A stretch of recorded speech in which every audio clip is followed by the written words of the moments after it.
It's great to see so many faces that I'm getting to know over the years. It's so encouraging to me to be here and just to see things grow and develop, to see so many people serving and really serious about finding out what God has for you and for your life and putting Him first. We're going to continue in a series in Proverbs this morning, and I've chosen to look in Proverbs 28, the great, if you could look there with me. So Proverbs 28, and we're going to start reading in verse 18.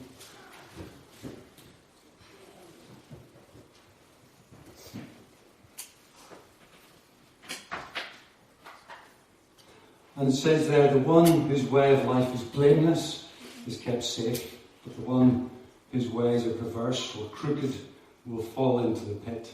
Those who work their land will have abundant food, but those who chase fantasies will have their fill of poverty. A faithful person will be richly blessed, but one eager to get rich will not go unpunished.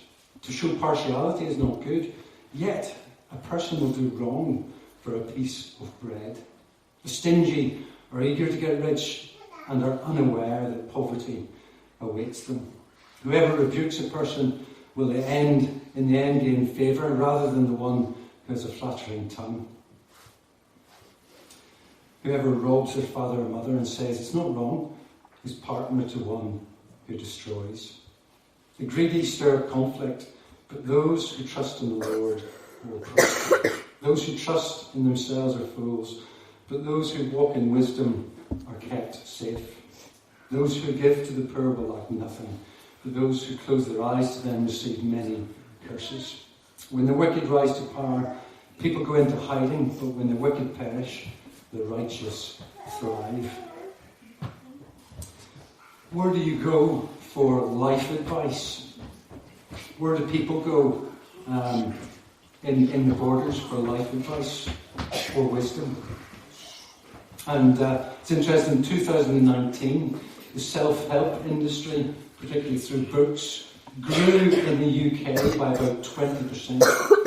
20% rise in the number of books, the sales of books to do with self-help. People are looking for wisdom for life. The whole industry, the self-help industry, 2 years ago in the United States was worth $10 billion a year. With books, with coaching, with life coaching, with counselling, $10 billion a year people of earning. And yet there's a bit of cynicism about it. The late comedian George Carlin from the United States, he said, self-help? If you're looking for self-help, why would you read a book by somebody else? That's not self-help, that's help. There's no such thing as self-help. If you did it yourself, you didn't need help. And so there's this rise in self-help and then cynicism as well. Do you admit to reading a self-help book? But the whole book of Proverbs is predicated on all the way through. It contrasts the wise and the foolish. In verse 26, those who trust in themselves are fools. Those who walk in wisdom are kept safe. And this contrast goes all the way through. In the verses we read in verse 18, it contrasts the blameless with the crooked. In verse 28, it contrasts the righteous with the wicked. And the whole book of Proverbs is set up to have pithy, memorable little phrases to give us wisdom for life. And one of the ways they do that is to contrast the extremes. The wise and the foolish, the righteous, the wicked. That's just a bit of background. But right at the heart of Proverbs, right at the heart of these verses that we read today, is like, what is the difference between the wise and the foolish in the book of Proverbs? In verse 25, 26 and 27, which I'm going to focus on, it says there's the greedy stir up conflict, but those who trust in the Lord will prosper. Those who trust in themselves are fools. Those who walk in wisdom are kept safe. And that is the basis of the book of Proverbs. To be wise is to trust in God, to put your trust in God. To be a fool is to trust in yourself. You say, I'm fine on my own, I'll make it up as I go along. I know how to live my life. But to trust in something, you need to know that it's safe, that it is trustworthy. I'm not taking the call, I'm just putting the timer on. I forgot. A few years ago, there's a picture of some of my children at Go Ape. I don't know if anyone's tried Go Ape. It tends to divide opinion quite strongly. Probably just as strong as the book of Proverbs, the wise and the foolish. But my daughters, we asked her, what do you want to do for your 13th birthday? You're becoming teenagers. And said, always fancied, both of them, twin daughters, always fancied doing the Go Ape thing. And I was like, right. And my wife's like, that's great, you could take them. So when I phoned up the book, they were like, so you've got my daughters and then my son who's a bit young. So you've got 3 under 16. You can, one adult can only look after 2 children. So in the booking, I basically booked my wife in as well, which she was not happy about. It's not her thing at all. Anyway, so I took my youngest Toby and Lucy, and Helen took Zoe. And we as the adults were going to be responsible because you need to unclip and clip and, to go between the various obstacles. And so the first thing that we realised was that actually with Zoe and Helen, who was actually helping who? Because Zoe was just so relaxed, she was just sort of, it's great to be up here in the trees, 40 metres up, isn't it great, Mum? And Helen's sort of clinging on for dear life. And one of the things that Zoe did was she's just like, it's completely safe. Look, we're hooked on to this thing all the time. Look, she was on an obstacle and she just let go and dangled there. Because there's this wire above your head. And she's like, it's completely safe. She had complete trust and she had a whale of a time. She just enjoyed the obstacles, enjoyed being 40 metres up in the tree.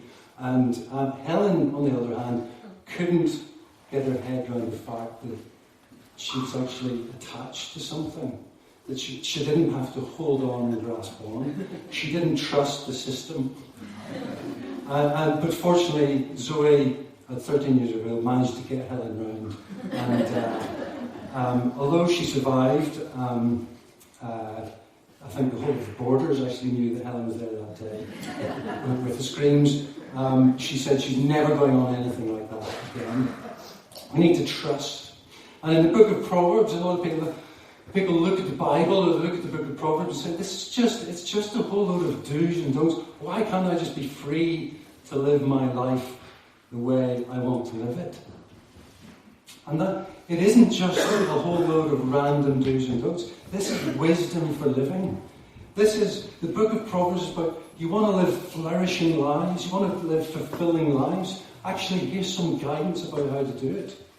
And when we come to the Bible, the book of Proverbs, like the rest of the Bible, it was written for the people of God so that they could be the people that God always wanted them to be. So that they as a people, as a community of God's people, could reflect His love and His image back into creation. It says if we're going to do that, you need wisdom for living. So the book of Proverbs, the rest of the Bible, is going back to the manufacturer, back to the maker. And saying, actually, the maker is the one who has the best ideas about how you should live. I've had some problems with my car recently, and there was some noises coming from the engine, and a light came on that I'd never seen. So it was a Saturday morning, I had somewhere else to be, so I just, on the off chance, went into the garage, and there was a mechanic there, and he says, oh, well, we'll have a look. And why was I going to the mechanic? Well, he has the instructions from Vauxhall. He has books, and he knows how my Vauxhall car, because he's got detailed information from Vauxhall. And, I thought I'd just get out the Haynes manual. He didn't do that. He took a computer and plugged it into the secret computer, slot in my car that I never knew was there. It was and what was in that computer was all the way the car should have worked. There was all this data in the computer, and he put it in, and the computer compared with what was going on with my car, and within within about 10 seconds, yeah, no, what's wrong with it? You need this bit. I'll just phone up. It'll take about 5 minutes to replace it. Probably 10 minutes for the bit to come around.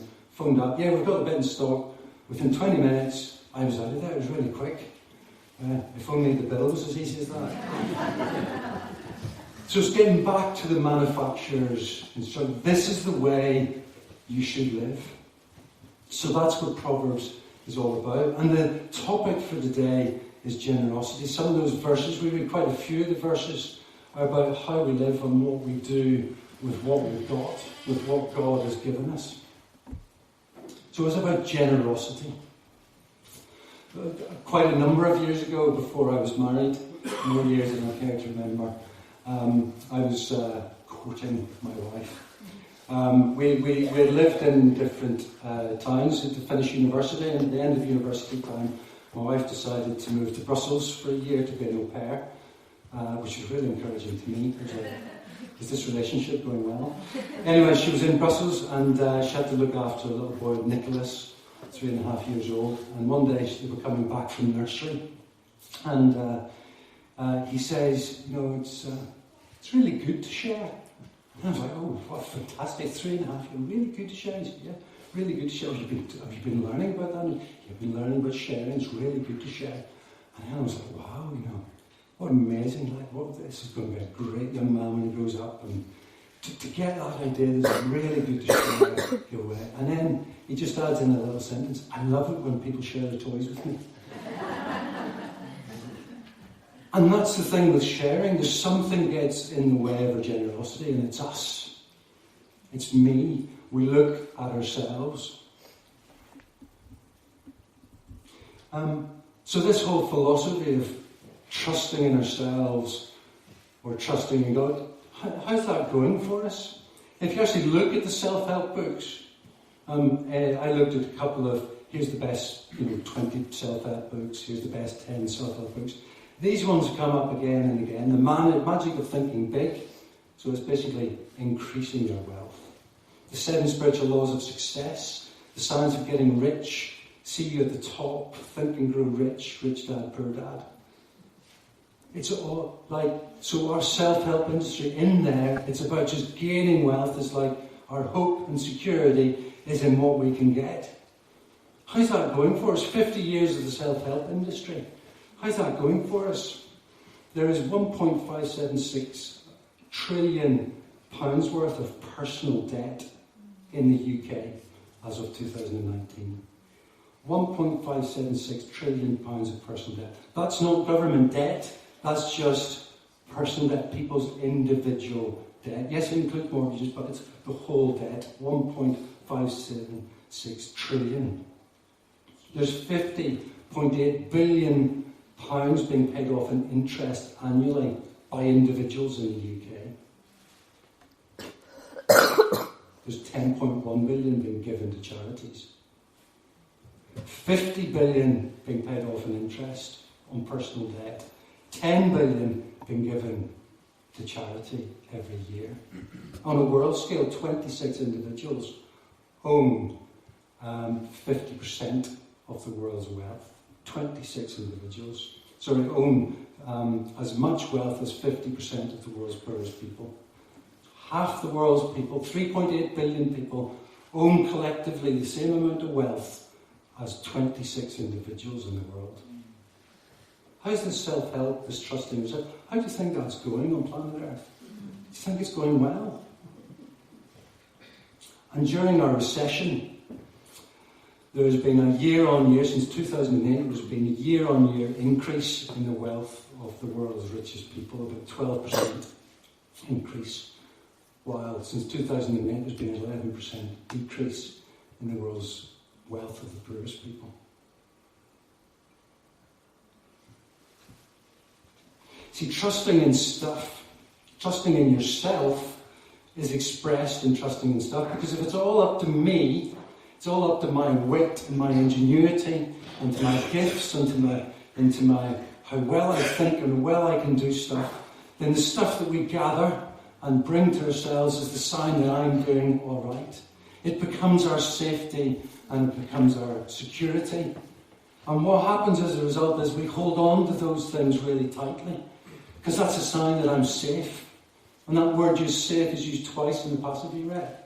This is about safety, what really makes us secure. So we hold on to these things in the deluded belief that these things will be our security, that they're to be trusted in, that they're going to hold us when we're on the high ropes. And if we're holding on to those things, then to be generous, we're like, well, I don't want to let go because that's my security. If I let go of that, then I'm letting go of my security. And so in our hearts, we hold on to more and more, so we become stingy. One of the words used in the passage we read. And then we're like, well, if that's my security, I need more stuff to make me secure, because the world's an insecure place. The politics, well, we can't trust politicians anymore. The banks, well, can't trust.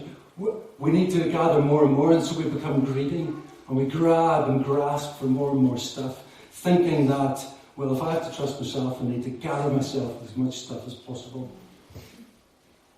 And so we hold on to things tightly, we refuse to give things away and grasp onto other things. Where actual fact God is saying in the book of Proverbs, if you trust in me, that's your true safety. You see, when my kids were young, we'd maybe do something for the first time. Maybe it was a fireworks display and we'd be watching, they wanted to be there, but occasionally during that, or maybe through a cinema, a film I'd seen before, a little hand would come up and I'd hold the hand, and they would go through, they would watch the fireworks and be awed in wonder at it. They'd watch the new movie and really enjoy it, but during those times where they was just like, I'm not sure, they would reach for that security of the hand. And trusting in God is really about believing that God's hand is holding on to you. If God's hand's holding on to me, I don't need to be grasping and holding on to other things, frightened that I'm going to fall. So the basis of all the words of this teaching today is based on that. What are you trusting in? If we're going to be generous people, we need to believe and we need to be trusting in God that He's got His hand on us, so that we don't have to grasp and hold on to other things. There's another aspect to the sort of generosity that we're reading about here. In verse 25, it says, the greedy stir up conflict. In 21, it says, to show partiality is not good. Not good in a group of God's got His community. To show partiality, that's not good. It's not good for relationships, yet a person will do wrong for a piece of bread. Their greediness, their security in the stuff that they have and the stuff that they get. 24, whoever robs their father or mother says it's not wrong, is partner to one who destroys. And in our frantic need for security and stuff, some people end up stealing and grabbing and taking things by means that are not right, but the point is that it destroys relationships. Verse 22, the stingy are eager to get rich. And that word stingy in Hebrew comes from the idea that it's to do with your eyes, it's to do how you see the world. You've got evil eyes, you see everything in a distorted light. Stingy, and therefore you withhold. You keep things to yourself. And it's interesting, verse 26, that those who close their eyes to the poor, we blind ourselves to other people, receive many curses. There's a breakdown in relationship when you start withholding, when you're not generous. So this generosity thing, it's not to do with stuff.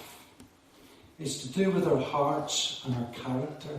It's to do with getting back to the way the Maker designed us to be. He designed us to be in relationship, and what the book of Proverbs is saying, the verses that we've read, is to not be generous is to start destroying and disfiguring the relationships that you're in with those around you. To be generous is our factory default position, the way God designed us to be.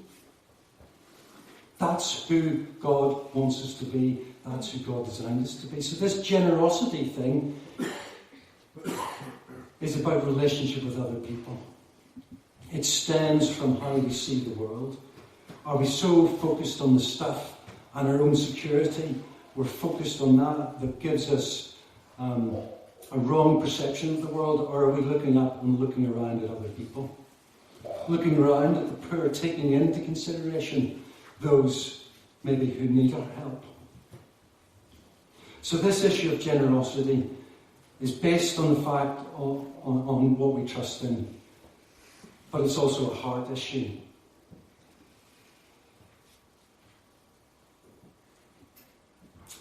So generosity, looking at what generosity is, there was a story I read in one of the national newspapers, the national news agencies, and I was really surprised that it had national. It wasn't just a sort of here's a little, local Edinburgh News or local Borders News. This was the national news agency website. Had this story. There was a girl on the train, Ella Johansson was her name. She just graduated from university. She graduated with a bit of debt. She was in her first job, trying to make her way, and she was on the phone just between Peterborough and Leeds. She was on the phone to her mum saying, I'm really worried about this. If I gave up my job in my final year so I could focus on my studies, a good degree, but I'm struggling with my job and struggling with finances. Parent-child conversations quietly happened on the bench. She put her phone down and dozed off on the way back to Leeds. She woke up, and as she woke up, she realised there was an envelope on top of her stuff. What's that? And it's not mine, is it? And opened it. There's £100 inside. Oh, isn't that amazing? And what part of me is like, why did a little story like that from a little local, how did that get into the national news agency reported on that? Because there's something immensely appealing about generosity. There's something in each one of us that goes, that's the way the world should be. Actually, there's something within each of us, even within these hardened journalists, that goes, that's the manufacturer's instructions right there. That's the way we should live.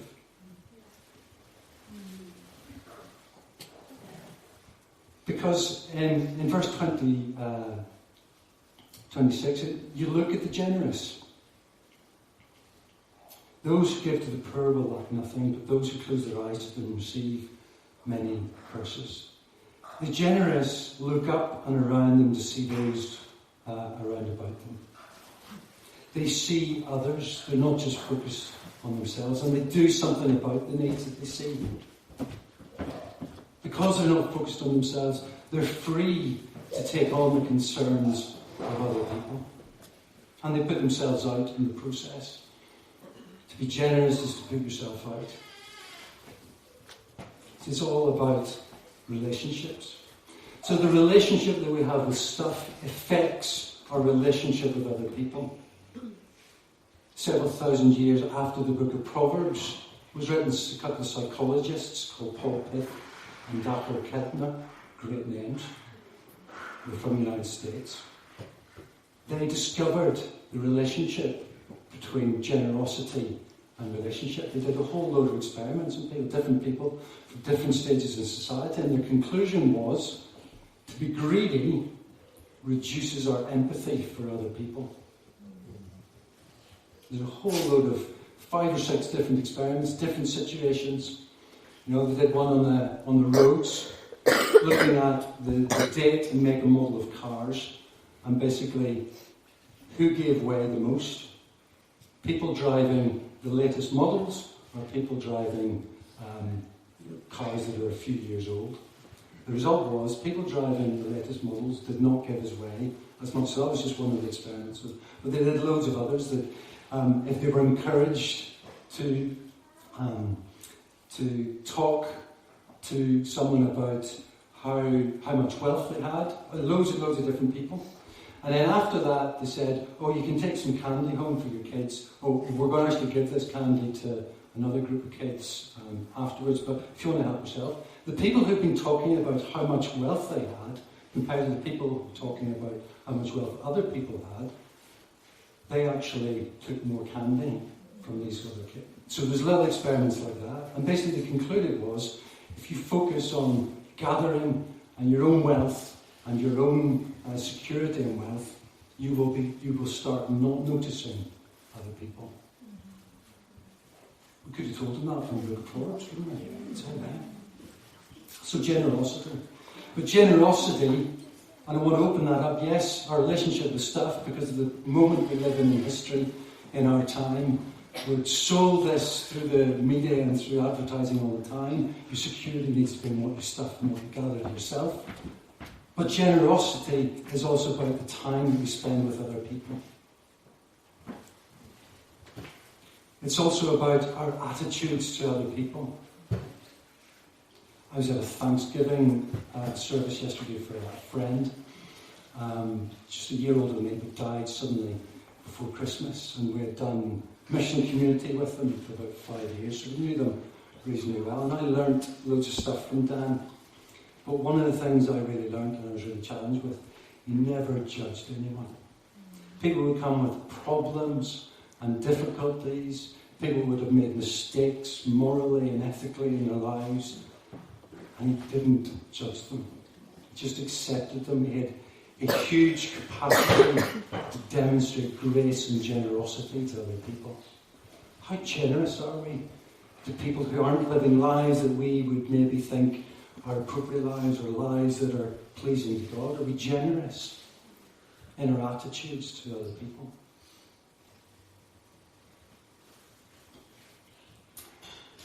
How can we be generous? I've got 3 things for you as we close, as we finish. One of the first thing is we just need to start giving. We need to get into a regular habit of giving. So we need to plan to give. And if we're going to plan to give, we need stuff from which we have to give. And so there is a theme all the way back through the book of Proverbs. And in the verses we read, it's verse 19 and 20, is that basically we need to work. We just don't go for pleasure. We don't just give in to our appetites, just do what we want. But there's a discipline about work, regular work. And I'm not just talking about paid employment, but I'm talking about work. Yes, it includes paid employment, but what has God called you to do? And it says those who work their land, verse 19, will have abundant food. If you're going to be wanting to be generous, you need stuff from which to give. So if we're going to plan to give, we need to be working. But those who chase fantasies will either fill poverty. We're just like, we'll just do what we feel is good, do what we feel is, we might do that. Verse 20, a faithful person will be richly blessed, but one eager to get rich will not go unpunished. In the message it says, the one who gets involved in get-rich-quick schemes will come to nothing. That's the important. It's faithful work. It's kind of getting up every Monday morning, going to work, or doing your shifts. So it's that faithful work is behind that. And to make the link between, if we want to be generous, we're going to have stuff from which to be generous with. The second part of planning to give is we need to make a plan. God doesn't want us to be forced to give anything. And Paul says that you shouldn't be, in 2 Corinthians, you shouldn't be made to give. It shouldn't be reluctant, but God loves a cheerful giver. But you need to plan. You need to put a plan in place. If I'm going to give, I'm going to have a plan. It's not about the amount that you give, but it's about the act of giving. So I don't know where you're up to in your giving. My experience about giving to church, that I was challenged about the whole tithe, and the Bible talks about a tithe in the Old Testament, 10% of what you earn. And I was challenged, so after tax, are you giving 10%? And I was like, it's not a rule, it's not a law. At different times that might be appropriate for you, it might not be. But for me, at a particular time, I was challenged, am I actually giving 10%? I'm going to have to up my giving here. But what I did, God gave me grace, over 3 or 4 years, I would just add a little percentage every year, and eventually I got to the stage where I'm giving more than the net that I'm bringing in. And it's just that little steps of faith. So the challenge maybe is to be generous isn't to go from 0 to 60 in 2 seconds. It's to go, how can I plan? What will stretch my faith? that little bit.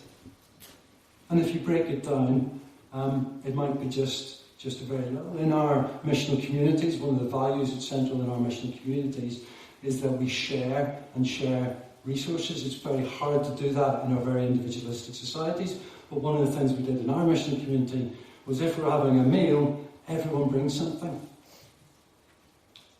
There's the hosts, and then people that come. So if you host in our society, you put on a great meal, great spread, and you show off, and basically everyone tells you how wonderful you are, but that's not hospitality. That's not really sharing in the community of God's people. And so we just, right from the word God, it might be someone's first time in our mission community, you just bring something. We're having soup and bread. Bring some bread, bring some cheese. And we had one of the mission communities I was involved in, we had a guy who was unemployed, long term. He had learning needs, the likelihood of him ever working, paid employment was very slim. But we even put that expectation on him, and people go, oh, you can't treat. But actually, part of his issue was managing money, and if you want to be part of our community, so he would come along with an iceberg lettuce sometimes, or a packet of custard cream, but he became part, and it was about a culture of generosity and sharing. And we could do that into our time in the week. Have you done an audit of what you spend your time on? Netflix? Serving others?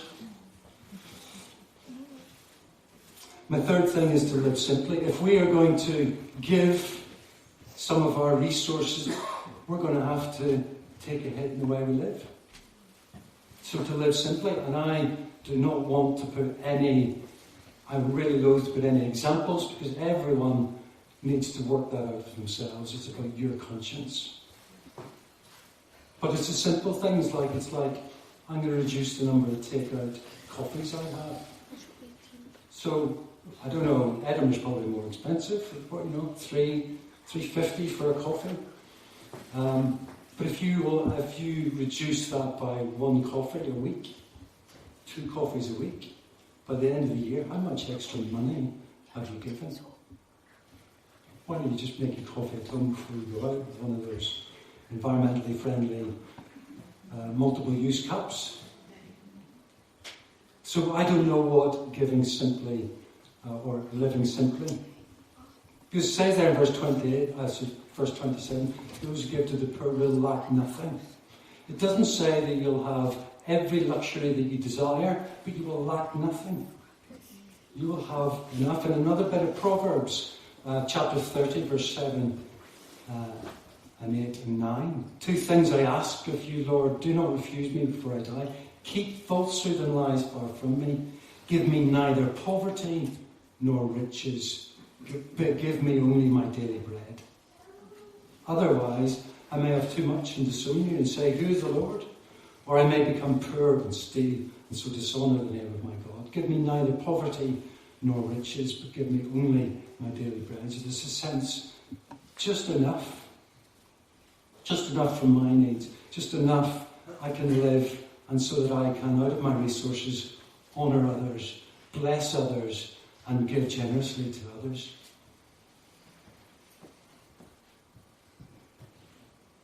The third thing is be grateful. Because I think generosity comes from an attitude of heart. And to change our attitudes of heart, we need to let God in on the inside. And I think developing a grateful attitude, an attitude of gratitude, is really key to learning to be people who are generous. Because at the end of the day, all our stuff comes from God. So if we start thanking God for our stuff, it develops that attitude. Actually, it doesn't depend on me. I'm dependent on our Father God, who promises to give us every good gift, promises to look after us. And actually, if we learn to ask for stuff, we'll probably learn to thank. So if you ask me and thanking go hand in hand, don't they? The Lord's Prayer, we ask for stuff, we thank for stuff. And God wants us to come to Him and ask for the things that we need. And when we get them, we say thank you. We are grateful, and that changes us on the inside. And so that grasping hand, when we're holding on to stuff, slowly unfurls, and we can start to live with an open hand. Well, God's free to use our stuff for his purposes. And a grateful, thankful attitude. You need open palms if you want a grateful attitude in your heart.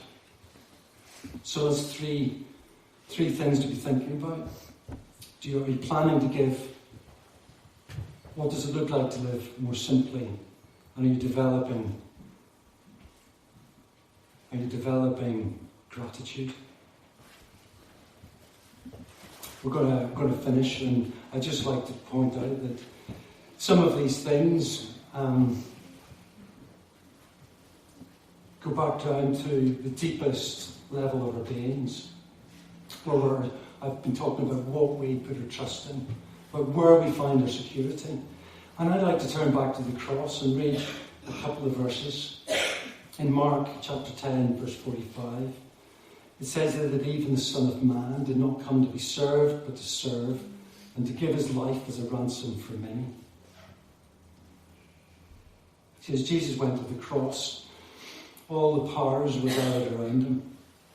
The religious powers, grasping for power and privilege and position. Herod, grasping, holding on to his throne that he knew wasn't rightfully his, but he was wanting status and personal wealth. Rome, they were gathered around the cross, the embodiment of greed and stealing and giving in to every imaginable pleasure and appetite. And behind those very embodied powers were the spiritual powers, embodied in all those groups of people. They were grasping and taking. They were holding their eyes over their face. They didn't want to see the poor and